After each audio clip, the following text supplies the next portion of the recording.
Ladies and gentlemen, there's only one thing I know as a longtime fan of the Montreal Canadiens. When Mario Tremblay used to get something in his mind, either good or bad, someone was bound to feel the impact of it. And in 1995, in the infamous game where Mario kept Patrick Roy in for 9 goals against a very hot Scotty Bowman-led Detroit Red Wings, and in a game that Bowman called one of the best he had saw Detroit play forever. It led to Patrick leaving Montreal and the franchise not getting to the glory years that it had in the 80s and 90s as a second level or a partial dynasty. Now let's look at a little bit of history of that infamous game. In the 1993 season, Patrick and the Habs overachieved, won 10 playoff games in overtime, and bet the Kings in the final. 94, 95, 93, 94, 94, 95. Montreal was still in transition. They decided to go for Pierre Turgeon, made a number of trades. Some of the older players were let go. Some of the younger players were moving up. But that night in Detroit, Montreal had a not too bad start to the fall season. But you can tell something was in the air in that contest because, again, Detroit was building as a franchise. Now, from the opening faceoff, actually, a shortened version of this game was just broadcast and repeat on Sportsnet's main feed, and it gives some of the background of what exactly transpired in the game. Now, Montreal started the game like most of the games that year, very sloppy. By the end of the first period, Montreal had given up 5 goals. Patrick really wasn't to blame for the majority of them because there was a number of them scored while Detroit was on the power play, and one with a two-man advantage near the end of the period. Patrice Bridgewater had taken a 5-minute boarding penalty, which extended into the second period, and Detroit used their vaunted power play to make a fool of the Montreal defense and Patrick, because Patrick, as you know, was only sometimes as good as the defenders in front of him because he would give up big rebounds and needed a strong defenseman like Larry Robinson or Rick Green to, as we say, clear the crease. Now, at the end of the first period, I watched that game and I said to myself, okay, it's 5-1. They're going to pull Patrick. Jablonski had never played much that year, and give him, a bad game ever happens. Like you start a season with a bad game. Here's the deal, ladies and gentlemen. Patrick Waugh starts the second period, and the bad play continues. And by the time this is happening, another power play goal on Brisebois' man advantage made it 6-1. And Scotty Bowman later said, I would pull the goalie. If a goalie gives up 5 or 6 goals by the midway point of the second period, he's usually pulled because the confidence is gone. There's no way the goalie's going to play great for the rest of the game unless it's a Ron Tugnutt game. Now, Detroit played takeaway for most of the contest.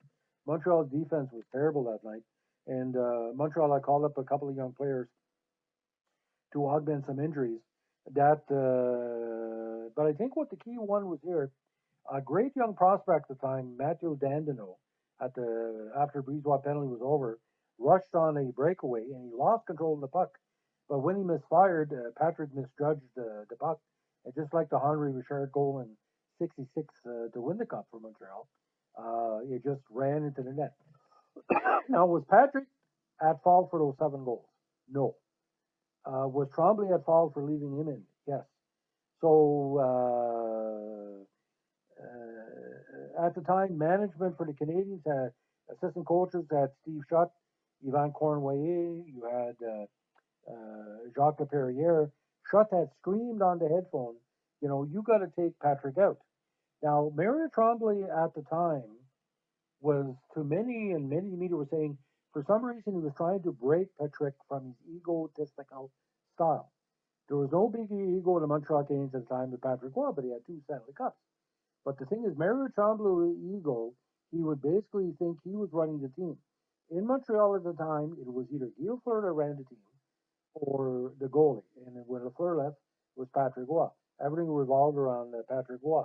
Now,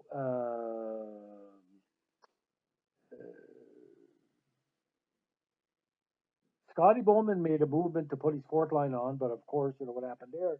Goal number 8 happened. Patrick decided to stop looking at his coach. He felt he was abandoned, discouraged, and eventually, when another goal went in, Patrick was called to the bench. Now, when he called to the bench, he passed Mario Tremblay, and Mario was giving him a vaunted dirty look. When he saw that, he turned back and he told Ronald Corey and said, you know, this is the last game I'm going to play for the Montreal Canadiens. Ronald Corey claimed he never really heard what he said. He thought he said this is the last I'm playing for that guy.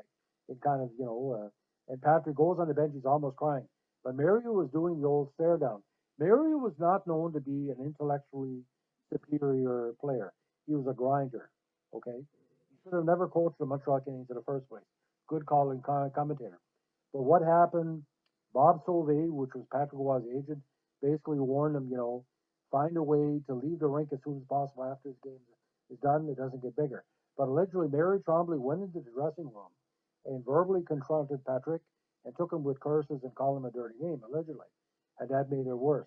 By the time this all done, Ray Jean Houle told him, we got to trade you. Why anybody would trade Patrick Roy? Was Ray Jean Houle not willing to stand up to his coach, Mario Tremblay, thinking that Mario would quit? At the time, nobody wanted to coach the Montreal Canadiens as head coach. Um, Montreal at the time, when they won the Cup in '93, how to work with the Montreal media, they basically overrated Montreal from then on. Final score of this game was 11-1. Now, Sauvé did what he said he was going to do. He picked up Patrick after the game. Bob Sauvé calmed Patrick down, and Sauvé basically told Patrick, maybe we can solve the rift with Tremblay. They reviewed the events of the recent weeks where Tremblay was uncompromising attitude. I guess he had a habit of firing shots near Patrick's heads in practice. You wanted to put Patrick in his place and break him. For what reason, I don't know. So this is what happened, ladies and gentlemen. Ray Jean Houle told him, we got to be traded yet. He was traded to Colorado, won 2 cups of Colorado, and Montreal has had no success to the level of Patrick Roy since he's been traded. Like, Wayne Gretzky was traded because of money. Okay, Babe Ruth was traded because of money. All right, a lot of great players have been traded because of money. Patrick Roy was traded because the coach was an asshole. Okay, how do you explain that? If you're a Montreal Canadian fan, you remember '86. You won the cup because of '86. Patrick Roy. '89, you got to the finals because of Patrick Roy. '93, they got to the finals because of Patrick Roy. '87, they made it to the semifinals because of Patrick Roy. So that's 4 Final Four appearances. 86, 87, 89, 93. Again, not a dynasty, but a semi-dynasty. So if you're going to trade for a marginal Quebecois goalie, Jocelyn Thibault, Rosinski, and Kovalenko, plus you trade your captain, Mike Keane. What did Mike Keane ever do to be traded? I don't never like Mike Keane, but why should Mike Keane be traded? Montreal at the time was an unfocused team coached by an unfocused player. All they had was Patrick, and Patrick was not the fault of this game. It was the defense, Malahoff, and all these rotten players that they had. Schroeder were injured that night, but Patrick Roy had not had a break because Jablonski was not a pure backup like Brian Abel was in the previous cup runs and the runs in '87. So go to the tape. The tape's all there. There's no way I can tell you that Patrick Roy should have been traded. If anything, they should have said that Mario Tremblay and Ray Jean Houle, the owners of the Montreal Canadiens, you got to go. You don't trade your best. You fire the head coach. And most times, when the players have been humiliated, the head coach is traded or gotten rid of. Look at Billy Martin. Billy Martin, Reggie Jackson.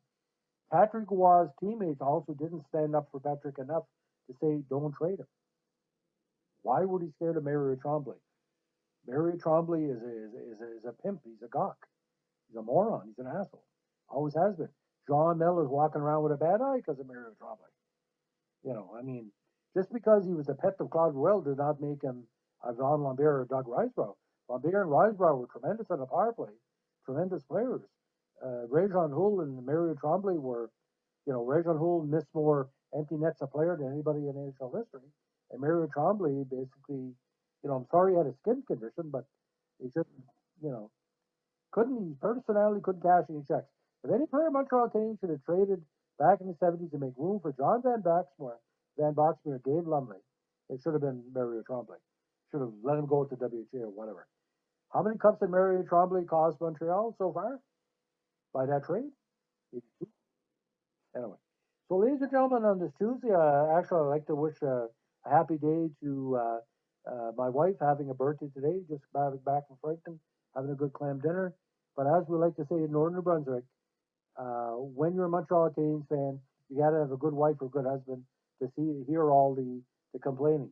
We don't complain anymore because there's no way we're going to win a cup just with Carey Price. Carey Price is no Patrick Waugh. Carey Price lucky to be Brian Hayward sometimes. Anyway, and I'm a Montreal fan. Go figure. Have a good day.